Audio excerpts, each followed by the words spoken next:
तो दोस्तों, एक और नया दिन और मैं बलजीत परमार हाजिर हूँ एक नई कहानी, एक नया किस्सा लेकर। आज के दिन का सबसे बड़ा खुलासा, नेशनल इन्वेस्टिगेटिव एजेंसी ने आज पंजाब और देश के जो टेररिस्ट, गैंगस्टर और इस किस्म के ऑर्गेनाइज क्राइम सिंडिकेट्स का जो नेक्सस है, जो आपस में रिश्ते हैं, टेररिस्ट, गैंगस्टर और क्राइम सिंडिकेट्स, इन तीनों को लेके अपनी सेकंड चार्जशीट कोर्ट में दाखिल की है। इस किस्म के 3 केस एनआईए देख रही है। पहले केस की चार्जशीट 21 मार्च को हो गई थी, जिसमें 12 लोगों को नामजद किया गया था, जिसमें ज़्यादातर गैंगस्टर दिल्ली, पंजाब और हरियाणा के थे, जिनमें काला जथेड़ी और इस किस्म के कौशल और पंजाब के कुछ लोग थे, पटियाल की पटियाल, इस किस्म के लोग, वो आपने खबर देखी होगी। आज 3 केसों में से दूसरे केस की चार्जशीट फाइल की गई, जिसमें सबसे बड़ा खुलासा, मैं इसलिए सबसे बड़ा कह रहा हूँ कि थोड़े दिन पहले जो एक बात कही गई थी, उसके बिल्कुल उलट आज एनआईए ने अपनी चार्जशीट में वो बात कही है। बात लॉरेंस बिश्नोई और उसके गैंग को लेके है। आज की चार्जशीट में एनआईए ने बहुत क्लियरली, बहुत साफ शब्दों में कहा है कि लॉरेंस बिश्नोई और उसके साथी गोल्डी बराड़ और बाकी लोगों के रिश्ते पाकिस्तान बेस्ड बब्बर खालसा इंटरनेशनल से हैं, और बब्बर खालसा इंटरनेशनल खालिस्तानी संस्था है। इस तरीके से आज चार्जशीट से क्लियर हो गया कि लॉरेंस बिश्नोई और गोल्डी बराड़ खालिस्तानियों के साथ मिले हुए। खाली ये नहीं, इनके साथ जग्गू भगवानपुरिया और हरिंदर रिंदा, लखबीर सिंह लंडा हरी के, इनका नाम भी आज की चार्जशीट में शामिल किया गया है। अब ऐसी क्या बात है कि एनआईए लॉरेंस बिश्नोई, गोल्डी बराड़ और इनके साथियों को खालिस्तानी समर्थक मानती है? देश की सबसे बड़ी नेशनल इन्वेस्टिगेटिव एजेंसी, बहुत सारे साधन हैं उनके पास, बहुत सारा अमला फैला है।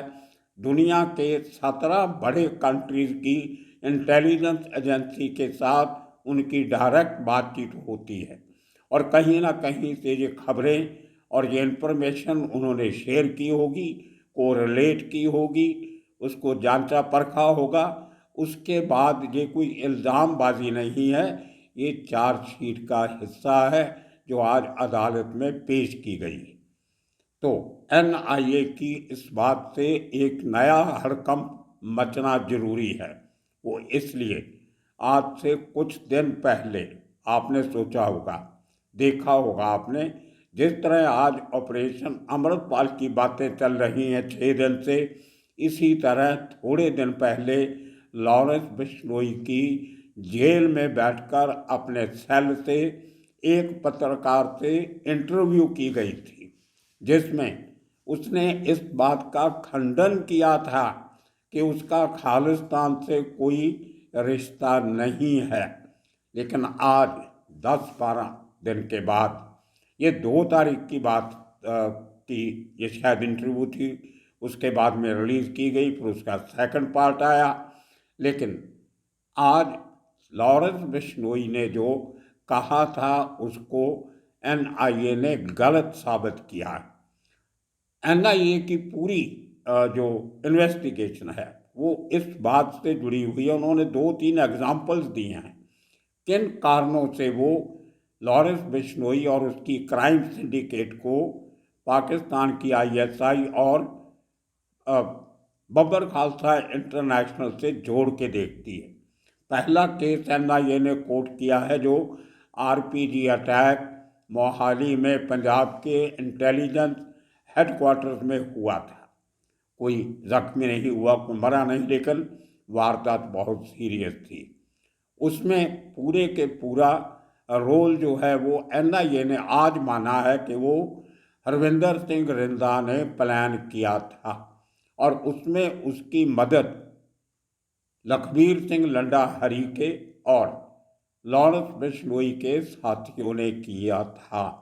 दूसरा एग्जाम्पल जो एनआईए ने कोर्ट की है, दूसरा केस जो अदालत को बताया है, वो तरन तारण में ज़िले में जो अजनाला पुलिस स्टेशन पे अटैक हुआ था, पुलिस स्टेशन के ऊपर आरपीजी अटैक, लेकिन वहाँ भी कोई बहुत बड़ा नुकसान नहीं कर पाई वो आरपीजी, रॉकेट प्रोपेल्ड ग्रेनेड जिसको कहते हैं। उस केस में भी एनआईए ने लॉरेंस बिश्नोई के गुर्गों का हाथ बताया है।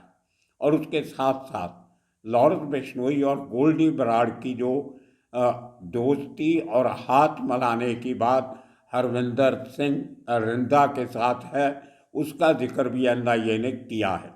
और सबसे बड़ा खुलासा एनआईए ने ये भी किया है कि हरविंदर सिंह रिंदा, जिसको कुछ महीने पहले तक मरा हुआ करार दे दिया गया था कि शायद पाकिस्तान के एक मिलिट्री हॉस्पिटल में उसकी कुछ कारणों से मौत हो गई, उसके बाद वो काफ़ी दिन शांत रहा, लेकिन अचानक उसी रिपोर्टर ने, उसी चैनल ने जिसने थोड़े दिन पहले लॉरेंस बिश्नोई की जेल से इंटरव्यू दिखाई थी, उसी रिपोर्टर और उसी चैनल ने हरविंदर सिंह रिंदा उसकी इंटरव्यू भी दिखाई थी। भले उसमें उसकी शक्ल नहीं दिखाई गई थी, खाली ऑडियो उसकी आवाज़ सुनाई दे रही थी, जिसमें उसने क्लेम किया था कि मैं अभी जिंदा हूँ, मरा नहीं हूँ। लेकिन उसके बाद कोई भी एजेंसी ने अधिकारित तौर पर कोई ऐसा बयान नहीं दिया था कि हरविंदर सिंह रिंदा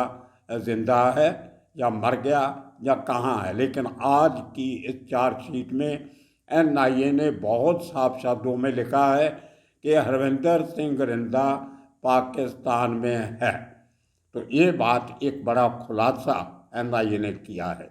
और उसी हरविंदर सिंह रिंदा जो बब्बर खालसा इंटरनेशनल का आज के दिन में बड़ा लीडर माना जाता है, और उसके साथ जो बब्बर खालसा का इंटरनेशनल प्रेसिडेंट है परमजीत सिंह पम्मा, उसके बारे में भी कहा जाता है कि वो भी पाकिस्तान में बैठा है आज के दिन। तो ये दो बड़े सरगना बब्बर खालसा इंटरनेशनल के, इनका पाकिस्तान में मौजूदगी जो एनआईए ने मानी है, और इनके साथ रिश्ते लॉरेंस बिश्नोई और उसके गैंग के, ये बहुत चौंकाने वाली बात नहीं है, आम लोगों को पता था, लेकिन कानूनी तौर पे इसकी पुष्टि नहीं हो रही थी, जो आज हो गई है। अब लॉरेंस बिश्नोई का क्या कहना होगा, जो उसने कुछ दिन पहले की इंटरव्यू में कहा कि मेरा खालिस्तान से कोई लेना देना नहीं, मैं तो राष्ट्रवादी डॉन हूँ। अब एक तरफ खालिस्तानियों के साथ मिला हुआ, दूसरी तरफ अपने आप को राष्ट्रवादी कहता है, वो भी हिंदू राष्ट्रवादी। कहीं ना कहीं वो कुछ छुपाने की कोशिश कर रहा है, जहाँ लोगों को, एजेंसीज को अपनी ट्रेल से दूर रखना चाहता है। यही बस नहीं होती। अगर आपको याद हो, पंजाब का, हरियाणा, दिल्ली के लोग भली भांत जानते हैं कि आज से कुछ समय पहले तक लॉरेंस बिश्नोई संत जरनैल सिंह भिंडरांवाले की फ़ोटो, तस्वीर वाली कमीज़ पहना करता था। कोर्ट के जाने के समय भी उसकी शर्ट के आगे या पीछे भिंडरांवाले की तस्वीर हुआ करती थी। अचानक उसने वो, जब पुलिस वालों ने इतराज़ किया, कुछ सिख जथेबंदियों ने इतराज़ किया कि एक क्रिमिनल को भिंडरांवाले की शर्ट नहीं पहननी चाहिए, तो पुलिस वालों के दखल से उसने वो उतार के भगत सिंह की तस्वीर वाली टी शर्टें पहननी शुरू कर दी। अब भगत सिंह तो किसी धर्म को मानता नहीं था, वो तो नास्तिक था, वो ना हिंदू धर्म को मानता था ना सिख धर्म को मानता था। और उसने जो कहा है, बहुत बड़ा उसका ट्रीटाइज उसने जो लिखा है, भैया मैं अपने आप को अधर्मी क्यों मानता हूँ। तो वो जो है पूरी की पूरी कहानी, जो एक लॉरेंस बिश्नोई ने नैरेटिव क्रिएट किया था, पहले भिंडरांवाले की तस्वीर लगानी ताकि पंजाब के सिख नौजवानों को धार्मिक भावना में लगा के, बहा के उनको अपने गैंग के साथ जोड़ा जाए, और वो कामयाब हुआ। यहाँ तक उसके सोशल मीडिया साइट पे बताया जाता था कि लॉरेंस बिश्नोई रोज़ घंटों तक पाठ करता है। तो अब ये किसी ने नहीं बताया कि कौन सा पाठ करता था, लेकिन हमारे सिख नौजवान यंग जनरेशन वो लॉरेंस बिश्नोई से इतनी मिली हुई थी, इतनी प्रभावित थी, वो ये समझने लगे कि वो कहीं सिख गुरबानी का पाठ करता है। बाद में बात पता चला वो तो कोई अपने ही कोई संस्कृत का पाठ पूजा किया करता था, सिख धर्म के पाठ से उसका कोई लेना देना नहीं था। और आजकल भगत सिंह की टी शर्ट भी उसने उतार दी है। अब वो पीले रंग की, भगवे रंग की टी शर्ट्स पहनना शुरू किया है। ये तीसरा उसका अवतार, कभी भिलवाड़ा, फिर भगत सिंह, और अब हिंदू राष्ट्रवादी डॉन छोटा राजन के रास्ते पे चल रहा है। लेकिन अंदर जो बिजनेस चलते हैं उनको कैमोफ्लेज करने के लिए इस किस्म के हथकंडे अक्सर क्रिमिनल उठाते हैं, इन हथकंडों का इस्तेमाल करते हैं, लोगों की भावनाओं से खेलते हैं। सबसे बड़ी बात जो दूसरी NIA ने कही कि लखबीर सिंह लंडा हरीके वो आज भी हरविंदर रिंदा के टच में है और गोल्डी बराड़ के साथ मिला हुआ है। RPG अटैक में गोल्डी बराड़ को आदमी जो सप्लाई किए वो लंडा हरीके ने किए, लखबीर सिंह लंडा हरीके ने। लेकिन मेरी कुछ महीने पहले, 1.5-2 महीने पहले, जो लंडा हरीके से लंबी चौड़ी बात हुई थी, उसका फ़ोन आया था किसी विदेशी नंबर से। उसने कहा कि वो शायद कनाडा में कहीं है, जहाँ अमेरिका में है। मैंने पूछा नहीं, तो मुझे तो कोई इंटरव्यू करनी नहीं थी। लेकिन 3-4 दिन लगातार उसका फ़ोन आता रहा और बहुत सी बातें करते रहे। मैंने एक सवाल उसको पूछा था कि क्या आपके किसी किस्म के खालिस्तानी ऑर्गेनाइजेशन से कोई संबंध हैं? उसने टोटली डिनाई किया था। और मैंने ये जानकारी कुछ बड़े अफसरों के साथ भी शेयर की थी कि आप कहते हो कि वो खालिस्तानी है, लेकिन उसने डिनाई किया है। उसने एक एग्ज़ाम्पल भी मुझे सुनाई उस लंबी चौड़ी बातचीत में। उसके कहना था कि उसके गांव में, क्योंकि उनका गांव जो है वो सिख मेजॉरिटी गांव है, हिंदू लोगों की गिनती बहुत कम है, लेकिन एक मंदिर है। उस मंदिर में बहुत सालों तक कोई जगराता करवाया करते थे। लेकिन बीच में जब माहौल बिगड़ना शुरू हुआ तो वो जगराता बंद हो गया था। तो हर लंडा को इसने उसका कहना है कि उसने एक दिन जगराते के दिनों में, जिन दिनों में वो करवाते थे, तो मैंने वो मंदिर के पुजारी को पूछा कि आप जगराता क्यों नहीं करवाते आजकल? तो उसने कहा कि आज तो हमारे पास पैसे नहीं हैं, दूसरे जो सिख यूथ है गांव के, उनको हमारा जगराता अच्छा नहीं लगता, हम नहीं चाहते कि गांव का माहौल ख़राब हो, तो हमने जगराता करवाना ही बंद कर दिया। तो लंडा हरीके ने मुझे किस्सा सुनाया। उसने अपने 3-4 गांव के दोस्तों के साथ मिलके, हिंदू और सिख दोनों जिसमें शामिल थे, पूरे गांव का चक्कर लगाया, पैसे इकट्ठे किए, तकरीबन 1 लाख से ऊपर। उसने मुझे कहा कुछ समथिंग, कुछ और 1000, 1 लाख के ऊपर। वो पैसा इकट्ठा करके हमने पूरा जगराता करवाया, पूरी रात, पूरी 24 घंटे लंगर चला। बाहर से लोग आए, उनके रहने बहने का बंदोबस्त किया। जो सिंगर आए थे जगराता करने वाले, उनको पैसे दिए, और खाने का बंदोबस्त, पूरी छोले, पता नहीं क्या क्या बता रहा था वो सब का सब खर्चा हमने किया। और वो बड़े सालों के बाद जगराता करवाया। उसका कहना था कि उसके दिल में किसी हिंदू के लिए कोई नफरत नहीं है, किसी के साथ कोई एडिशनल प्यार नहीं है। हमारे गांव में उसका कहना था कि लोग मिलजुल के रहते हैं और कोई हिंदू सिख वाली ऐसी बात नहीं है। तो उसने कहा कि उसमें से वो 1 लाख कुछ हज़ार जो था पैसा इकट्ठा हुआ था, जो बेसिकली रिंदा ने क्लेम किया कि उसने ही किया था, सब लोगों से मिल के घर घर जाके, उसमें से कोई 30-35 हज़ार रुपया बच गया था, जो दूसरे दिन उसने वो पंडित जी को, पुजारी जी को जाके दे दिया कि इसको आप संभाल के रखिए, शायद अगले साल फिर आपको काम आएगा। इस किस्म की बात उसने सुनाई। उसने ये भी कहा कि खालिस्तान के नाम पे पंजाब के यूथ को कुछ गिने चुने लोग गलत राह पे लेके जा रहे हैं। खालिस्तान पंजाब की तरक्की का साधन नहीं है। ये रिंदा का कहना है, ये लंडा का कहना है, मेरा नहीं है। पूरे पंजाबियों को मिलके पंजाब को बचाना चाहिए, जो उसने मुझे कहा था। और ये जानकारी मैंने कुछ चंद ऑफिसर से शेयर की थी। अगर वो आदमी इस किस्म के काम करता है तो आप उसको खालिस्तान के साथ कैसे जोड़ सकते हो। दूसरी बात जो उसने कही थी अपने आप को खालिस्तान से अलग करने की, उसने कहा कि जो आरपीजी अटैक हुआ था उसमें मुझे नहीं पता था कि जो लोग क्या करने वाले हैं। रिंदा से मेरी जेल में मुलाकात हुई थी, रिंदा को मैं जानता था। रिंदा ने एक दिन फ़ोन करके कहा कि मेरे कुछ लड़कों को कुछ दिन के लिए कहीं पनाह चाहिए, वो पुलिस उनके पीछे लगी, उनके रहने की ठहर कहीं बना दो। तो लंडा ने कहा कि उसने अपने किसी साथी के यहाँ उनको ठहरा दिया। 4-5 आदमी थे, कुछ दिन रुके। उनको एक सिम कार्ड लंडा के उस दोस्त ने जिसके घर में रुके थे, उसने एक सिम कार्ड उनको लेके दिया था अपने नाम से।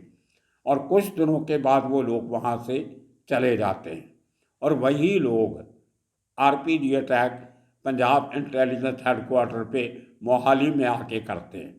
और जाते हुए वो सिम कार्ड अपने फ़ोन से निकाल के जगह पे फेंक जाते हैं।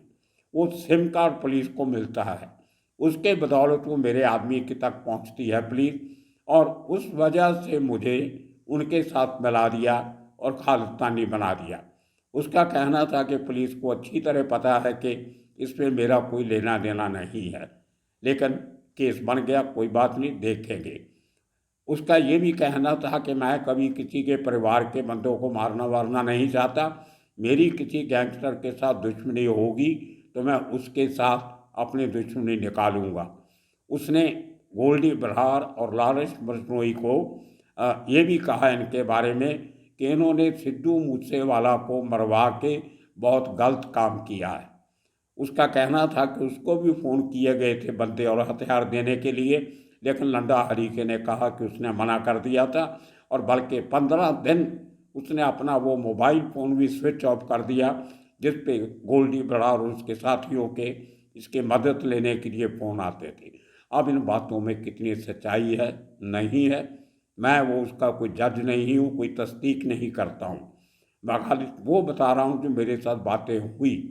लेकिन आज उस शख्स को ये तो माना था कि रिंदा को जानता है, रिंदा से उसकी दोस्ती थी, रिंदा के लोगों को उसने ठहरने की जगह भी दी, तो कहीं ना कहीं कोई ना कोई वास्ता तो होगा जो उसने इतना बड़ा रिस्क लिया, काम किया। लेकिन उसके बाद आज तक लंडा हरीके का कोई फ़ोन नहीं आया। एक दो बार जब उसका नाम कुछ वारदातों में आया तो मैंने फ़ोन करने की कोशिश की, घंटी बजती तो उसके फ़ोन की, लेकिन उसने उठाया नहीं। एक हमारे सीनियर पत्रकार उसके घर गए थे, उसके गांव में उसके माता पिता को मिल के आए। वहाँ उन्होंने कहा था कि लंडा हरीके को हम सरेंडर करवा सकते हैं, हमारे बेटे की जान बचनी चाहिए, हम कोशिश करेंगे उसको वापस लाने की। और वहाँ के पुलिस जो चीफ हैं तरन तारण के, गुरमीत चौहान, उनसे मेरी बात हुई। उन्होंने भी कहा कि अगर वो आता है तो बहुत अच्छी बात है। माँ बाप को ये डर था कि उसका एनकाउंटर कर दिया गया था। गुरमीत चौहान ने कहा कि ऐसी कोई बात नहीं है, कानून के तहत कार्रवाई होगी, ऐसे लोगों को वापस मेन स्ट्रीम में आना चाहिए, हमारी पर्सनल दुश्मनी किसी के साथ नहीं है। तो इस बात का भरोसा तरन तारण के पुलिस चीफ गुरमीत चौहान ने लंडा हरीके के माँ बाप को भी दिलवाया। ये बात उन्होंने अपनी उस पत्रकार के साथ रिकॉर्डेड इंटरव्यू में भी कही है। खैर, तो अब इन बातों के खुलासे ऐसा आहिस्ता निकल के बाहर आ रहे हैं। जो लोग अपने आप को सिर्फ क्रिमिनल कहते थे, अब उनके तार टेररिस्टों से जुड़ते हुए नज़र आ रहे हैं, और वो इन्वेस्टिगेशन के बाद आ रहे हैं, वो हवा में तीर नहीं मारे जा रहे। और बात, जो सबसे बड़ी बात, एनआईए ने अपनी चार्जशीट में आज कही कि गोल्डी बराड़ और इसके गैंगस्टर्स के निशाने पर पंजाब के बड़े कलाकार, बिजनेसमैन, व्यापारी और जो डेरा प्रेमी जो हैं, जो गुरमीत राम रहीम के साथ जुड़े हुए हैं, उनके कत्ल के केस, उनके खिलाफ एक्शन के केस पहले भी हैं और आगे भी बहुत सारे लोग इनके निशाने पे हैं। ये बातें भी NIA ने कही हैं। अब देखते हैं जो तीसरी चार्जशीट आने वाली है तीसरे केस में, उसमें क्या फाइंडिंग्स NIA की होती हैं। लेकिन इसमें ये भी कहा गया NIA ने कि पिछले दिनों जो पंजाब में 74 ठिकानों पर गोल्डी बराड़ और उसके साथी जग्गू भगवानपुरिया, लंडाहरी के अरविंदर रिंदा, इनके ठिकानों पे जो रेड हुई थी उसमें 9 सोफिस्टिकेटेड वेपन्स हथियार मिले थे, 294 कारतूस मिले थे और 68 बैंक खातों को सीज कर दिया गया था जिन खातों से पैसा इनके लिए आता था। NIA ने ये भी कहा कि ये लोग बड़े लेवल पे फिरौती वसूली करते हैं, ड्रग के धंधे में हैं और उस पैसे को बड़े तरीके से इन्वेस्ट कर रहे हैं। तो ये बड़े खुलासे आज की NIA की चार्जशीट में हुए हैं। इंतज़ार रहेगा तीसरी चार्जशीट का। तब तक आप सबका बहुत बहुत धन्यवाद, शुक्रिया। आने वाले दिनों में इसी किस्म के और किस्से कहानियाँ लेके फिर हाजिर होंगे। जय हिंद।